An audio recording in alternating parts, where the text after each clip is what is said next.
Trump's new tones are perpetually faltering. After a week in which the president was more willing to stick to a script, to temporarily eschew some of his more fact-challenged medical statements and to keep many of answers to reporters' questions uncharacteristically succinct, Trump's more typical behavior is starting to show through. Advertisement in the last day, he again chided governors who were slowing economic reopenings amid a nationwide coronavirus surge, and he returned to promoting flawed information about hydroxychloroquine, MAGA world's preferred COVID-19 drug, even as top public health officials debate its efficacy. Tuesday night, Trump characteristically doubled down, defending his decision to trumpet misleading claims from a doctor who has also alleged alien DNA is used in medical treatments and vaccines are disseminated to prevent people from being religious. "I thought she was very impressive," Trump said. "She said that she's had tremendous success with hundreds of different patients. I thought her voice was an important voice, but I know nothing about her."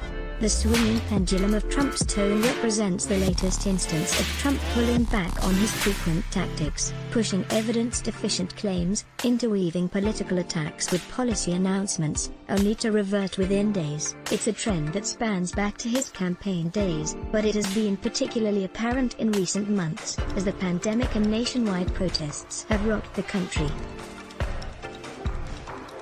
In March, after downplaying the virus for weeks, the president suddenly adopted a more somber tone, only 2 days late to predict a grand reopening by Easter. Later, in the wake of George Floyd's death at the hands of Minneapolis police, the president first said he acknowledged the pain felt by Americans over the death, but then days later called for the domination of people protesting police violence.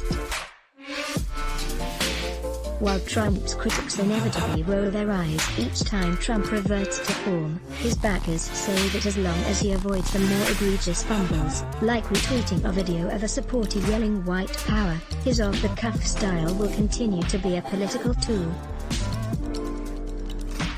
If once in a while he goes off on a tweet storm about drive Fauci, "Okay," said a person close to the White House, referencing the president's occasional attempts, including on Tuesday night, to discredit Anthony Fauci, one of the government's most respected voices on the coronavirus. "He just needs to have more days like we saw in the last week and a half than not. He doesn't need perfection, he just needs to win 60% of the next 100 days. The attempt to get Trump relatively on message comes as coronavirus cases surge across the United States, with major spikes in Arizona, Florida, and Texas. Meanwhile, the death toll from the disease has kept climbing, topping 147,000, and renewing concerns about protective equipment and hospital space. Before last week, Trump had repeatedly dismissed the surge, arguing that it was simply due to a boost in testing availability and that there were no pending shortages of any kind. Instead, he had focused almost exclusively on reopening the economy. The president's eagerness to change the subject didn't bode well in the polls. The president's approval rating for handling the pandemic slipped to its lowest mark at the beginning of July. Politico Dispatch, July 29. The clock is ticking on Joe Biden's decision for a running mate.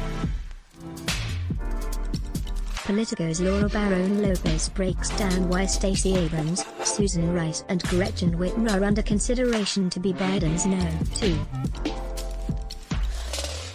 As a result, White House aides started urging the president to resume a coronavirus focus, talking more about issues like vaccine development and promising therapeutics instead of boasting about the economy with millions of Americans out of work. The White House brought back frequent briefings so the president could directly address the American people and give scripted updates on government action on COVID-19. And it revamped the communications team around the pandemic, bringing in State Department spokeswoman Morgan Ortagus. Indeed, Trump's first briefing after the long hiatus was seen inside the White House as a success. The briefing led to a spate of coverage about how Trump was seeking to convey a different, more realistic attitude about the coronavirus, yet the tone started wavering within a day of his return to the White House podium in the press briefing room.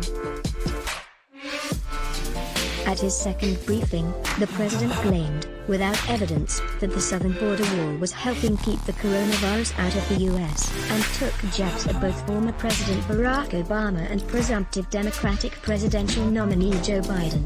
On Twitter, he accused both of them of spying on his campaign.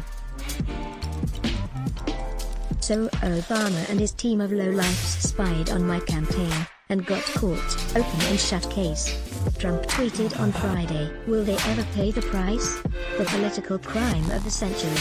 But Trump hadn't yet returned to some of his favorite talking points from the early months of the pandemic.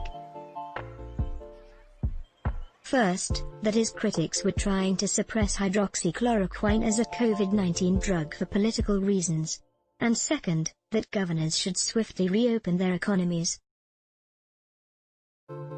Then, on Monday, Trump resurrected both issues. During a trip to North Carolina, Trump said, "A lot of the governors should be opening up states that they're not opening."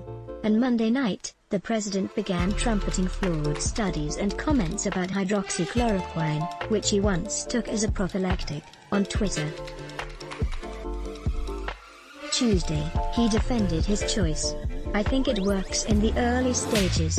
I think frontline medical people believe that, too. Some. Many. So we'll take a look at it," Trump said, without offering specifics. "It doesn't cause problems. I had no problem. I had absolutely no problem." To Trump's backers, though, these outbursts are only damaging if they're coming every single day. For 2 straight months he was almost daily going off script, said the person close to the White House. "No one is saying he has to be someone that he's not.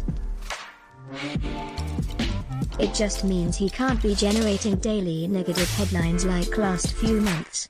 Critics have long argued that the Food and Drug Administration authorized emergency use of hydroxychloroquine in March on thin and questionable data. The agency ultimately revoked those authorities in June after a series of rigorous clinical trials showed no benefit from the drug in treating severely ill COVID-19 patients. Later research suggested it does not help mildly ill people either. Another study published this week in the New England Journal of Medicine found that hydroxychloroquine, taken alone or with azithromycin, did not appear to affect any patients with COVID-19 after taking one of the treatments for 15 days. Your guide to the year-round campaign cycle. The president's promotion of the drug comes as drug companies Moderna and Pfizer kicked off late-stage vaccine trials with the hope that results might be available as soon as November. But while the controversial statements have continued, Trump has still made nods to the worsening nature of the pandemic. The president canceled plans for a large Republican National Convention in Jacksonville, Florida, citing safety concerns, and on Monday, he wore a mask while on his trip to North Carolina. At the podium, he asked Americans to adopt the same behaviors he only recently started displaying himself. "I ask all Americans, regardless of background or age, to practice social distancing, which people have gotten very used to, but we have to keep doing it. Remain vigilant about hygiene," Trump said. "Wear a mask whenever appropriate." Sarah Oamole contributed to this report. Let's block ads. Why? Show your love for him. Click the link in description. Thanks for watching.